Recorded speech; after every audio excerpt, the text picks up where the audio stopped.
أنت لقلبي جنتان فالحب قد فاق الخيال أنت لقلبي جنتان فالحب قد فاق الخيال degmada Aadcadeeye ee gobolka Sool waxaa maanta ka dhacday xaflad ballaaran oo xariga looga jareeyay masaajid iyo madraso cusub oo loogu magac daray Xaajiinda Deeqa u Daahir Afqarshe masaajidkan iyo madrasadan cusub oo ay dhiseen qoyska reer Cabdidhiif waxaa furitaankii ka soo qayb galay culimo ganacsato cuqaal qurba joog dhaqaatiir iyo marti sharaf aad u tiro badan culimada furitaanka masaajidka iyo madrasada ka soo qayb galay ayaa u mahadnaqay qoyska reer Cabdidhiif waxayna bulshada ku dhaqan degmada Aadcadeeye ugu baaqeen inay ku cibaadaystaan waxna ka bartaan daryeelaana masaajidka iyo madrasada loogu magac daray Xaajiinda Deeqa u Daahir Afqarshe ugu horeyntii Cabdinaasir Maxamed Cawiil ayaa ka hadlay furitaankii waxaana uu ka warbixiyay dhismaha masaajidka iyo madrasadu marxaladihii kala duwanaa ee ay soo mareen yani waxa weeye qaabka uu ka kooban yahay qaabtaasi jeedka halka waxa inooga dhisan maxadkii waa laba qol midna waxa loogu talagalay dumarka ama ha yar yaraadeen ama ha waaweynaadeen oo ugu talagalay laba gelin ay kala dhigtaan gelinka horena inay qola dhigato gelinka dambena inay qola dhigato qaybta kalena waxa ka dhisan maxadka qolkii loogu talagalay isagana ragga oo isaguna aan ugu talagalay laba qaybood inuu waxbarashada lagu qaato oo qolana gelinka hore qolana gelinka dambe haday ragga gelinka dambe ragga waaweyn ay galaan gelinka horena dhalinyaradu ay galaan halka gabdhahana waxa weeye waxaan ugu talagalay jamaca shanta salaadoodba inay yimaadaan qaybta dambe halka waxa ku yaal qolkii u degaya wadaadku iyo labadii masquulood iyo barxadii dhismahan masaajidku kharashka uu ku kacay waxa weeye laba nooc buu qaybsamayaa nooc waxa weeye shirkadii dhistay dalbila oo uu fadhiyo Saciid Cismaan Xaaji Maxamed oo ah ninkii qandaraasihii shirkadda ee masaajidkan quruxda badan loo dhisay lacagta uu ku dhisay waxa weeye 71,500 adigu lacagta kale ee raacday ee kharashiyaadka ama gogashan ama solarkan ama dhirtan noocay tahayba kharash uu iska badan yahay waxa weeye iyaduna lacag adigu 8,870 adigu lacagta marka la isku jimciyo 8,370 dollar horta intaas waxa weeye kharashka masaajidku waa halka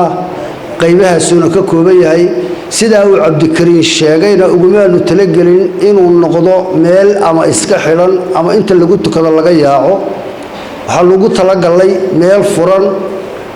ilaa 5 waqti kasta la joogo salaada lagu tukan karo cilmi uu ka socdo diinta lagu baranayo annaga reer Cabdidhiif oo ay islaantii reerka maanta ugu weynaa reer Cabdidhiif maanta waxa weeye islaanta halka soo fadhida ee masaajidka uu joogno quruxda badan ee fikirkiisa hay'adii Xaajiinda Deeqa u Daahir Afqarshe ayaa horta maanta reer Cabdidhiif dadkii guntii xididkii iyada iyo islaanka ayay Faaduma Xaashiba ka nool iyadana ugu weyn maanta reer Cabdidhiif waxa weeye waa qofka ugu weyn masaajidkan fikirkiisa iyo taladiisa iyo yani maartay inay dadka ku baraarujiso iyada lahayd Ilaahay khayr ka siiye iyadana ku xusno magaceedii baa ku qoran maadaama ay fikirka iyo talada iyo soo jeedinta iyo hoggaanka intaba ay lahayd inaanu reerkan ay ugu weyntaa in lagu xuso oo iyadu magaceeda la siiyana waxa weeye waa waajib laakiin waxa weeye reer Cabdidhiif masaajidka u dhaqaaqiisa iyo hawlgalkiisa dhammaan waa wada leeyihiin ma reer Cawiil oo kaliya waxa jira iyaguna dad iyaguna sadaqada ku darsaday sida gabadha uu sheegay arkay islaamka loo shukri hidiin iyaduna wax ku darsatay marka dhammaan intii wax ku darsatayba ilaa dadka alla bariga maanta aynu karinayno xoolaha intii wax ku darsatay kii dhagax u soo qaaday iyo kii dhoobo u soo qaaday iyo kii shilin ku darsadayba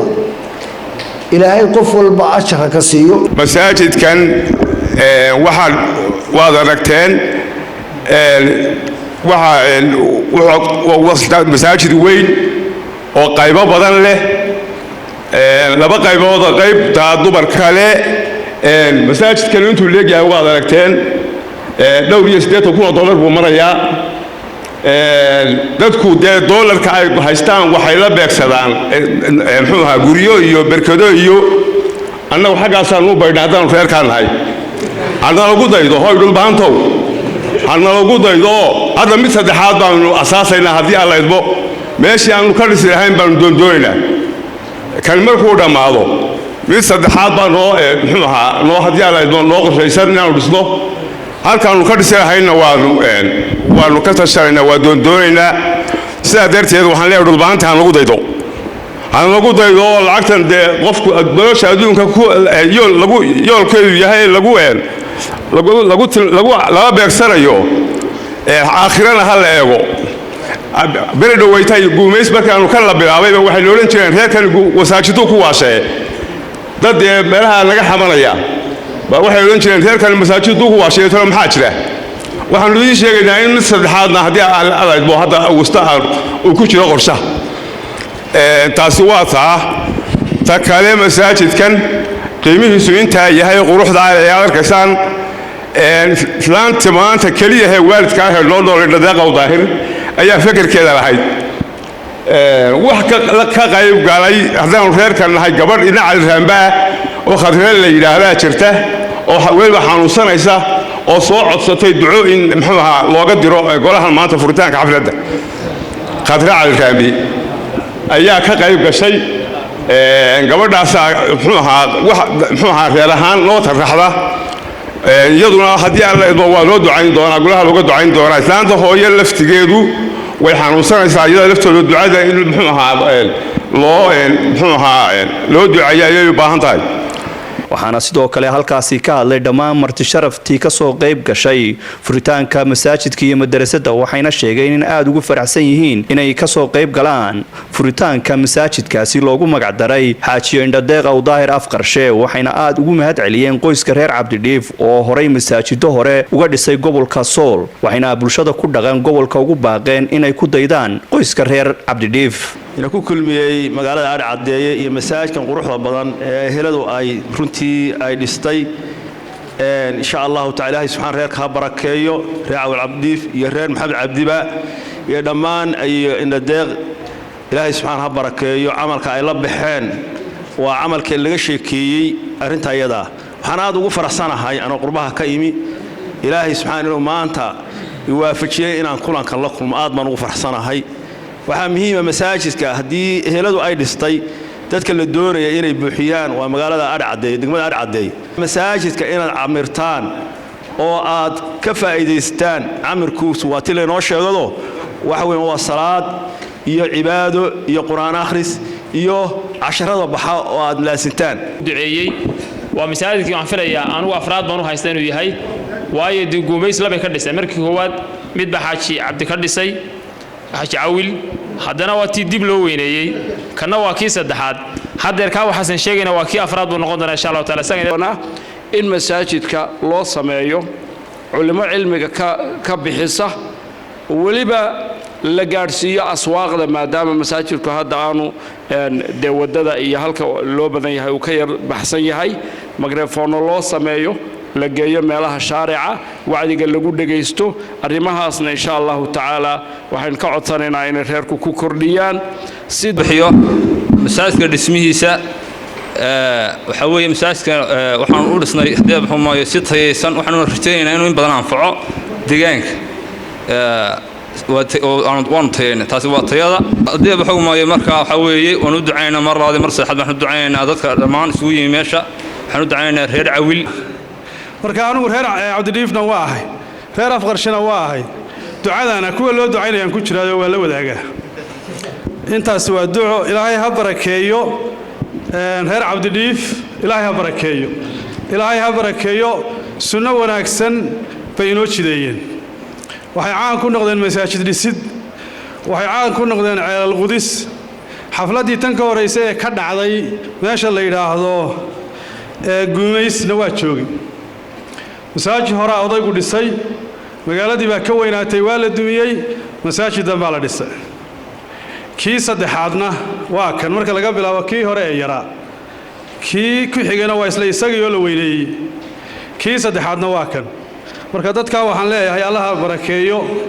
adhacadee waa magaalo waxaa laga yaabaa Soomaali weyn oo dhan waa laga helaa laakiin haddaynu intaynu dhisno ka tagno oo lacagta inta leego laascaanood 4 daarood uga goyn lahayd ay u quudheen ilaahay hortii oo kutubteenno siiga saarantay aynu nimaadno oo masaajidka jamcu hal saf xitaa ka yaraanayo aynu nimaadno war waa khasaare taasi aan dhicin ilaahay waxaynu ka baryaynaa kuwii ku cibaadaysta ee camira iyagoo ilaahay ugu dhawaanaya ee jidkii hore hayeen kaga leexday inuu ina ka dhigo haddii reer cadeenahay horaa loo yiri waanu ducaynaynaa dhammaan dadka la baxay sadaqa tujaariyadaas masaajidka lagu dhisay wuxuu ka mid yahay waxyaabaha ugu waaweyn oo qofka hadduu dhinto camalkiisa raaca buu ka mid yahay sida nabigeenu inoo sheegay calayhi salaatu wasalaam waxa weeyaan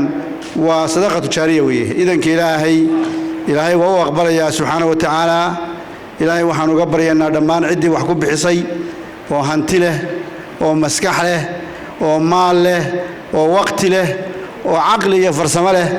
ilaahay subxaana wa tacaala ha ugu kordhiyo miisaanka xasanaadka liif oo dhan ayaa insha Allah furihii ku wareejinaya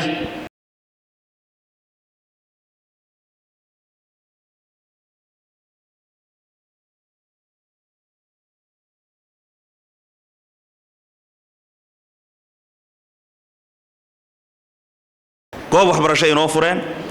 waa goob cibaado ilaahay inaga isku kan xidhaysa waa goob arrimaheena bulshada aynu kaga tashanayno iska hagayno oo ka toosinayno waa goob aynu fuqaradeena iyo dadkeena baahan ka caawinayno oo waa hay'ad khayri ah marka wax kasta oo bulshadeena ay tahay masaajidku inoo yahayo goob noocaas ay inoo fureen ilaahay ha barakeeyo dambigooda Allah dhaafo kuwa nool iyo kuwa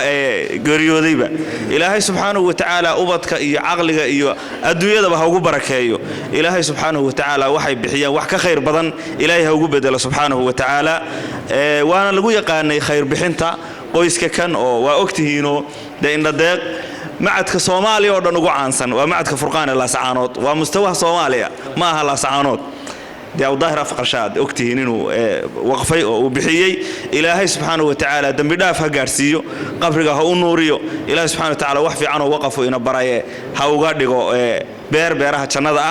مساجد كمركا وحا لجوريتشي الشيخ عبد الناصر حاج أحمد شيخ قبل كاه أو إن الدقيق أي لشرتي أو يرتوي وتلمساجكي مساجد كنا ومدنيهاي إن وريتشنتي سيمام الكيسة la ilaaliyo oo meesha hantida inta la eeg iyo qiimaha inta la eeg joogta dukaan yar ba aragteen sida loo kantaroolo loo dabagale illa kantaroolo oo la dabagalo la ilaaliyo waa yahay marka sheekhu safar fog oo marqaan buu jiray oo halkaas oo arimo dacwo aaday saasuu isoo wakiishay waxa marka ari cadeeya ahaan masaajidka furihiisa iyo mas'uuliyadiisa culimada isla garteen inuu hayo Sheekh Maxamed Salaabaan Warsame oo kamid ah culimada iyo aqoon-yahanada deegaanka ahna maamulaha dugsiga boardingka ee magaalada culimada magaalada kamid ah soo dhaw Sheekh Maxamed Salaabaan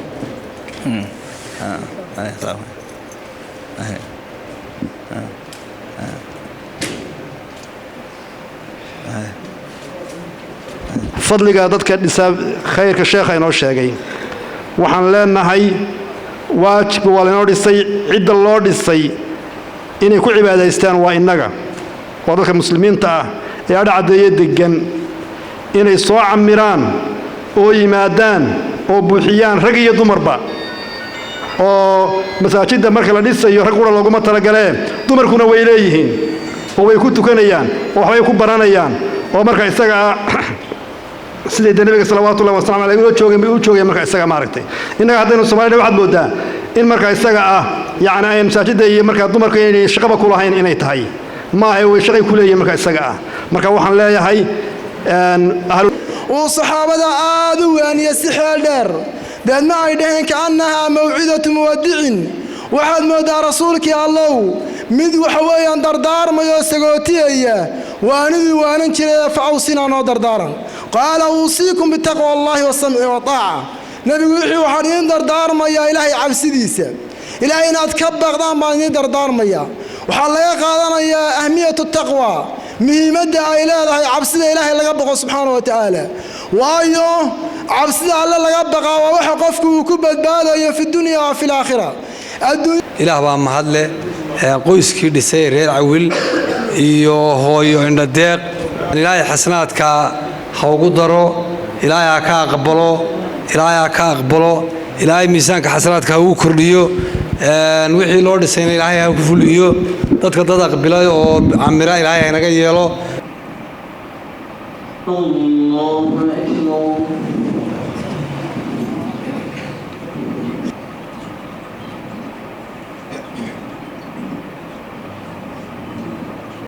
Farah Maxamuud Dubad goobjoog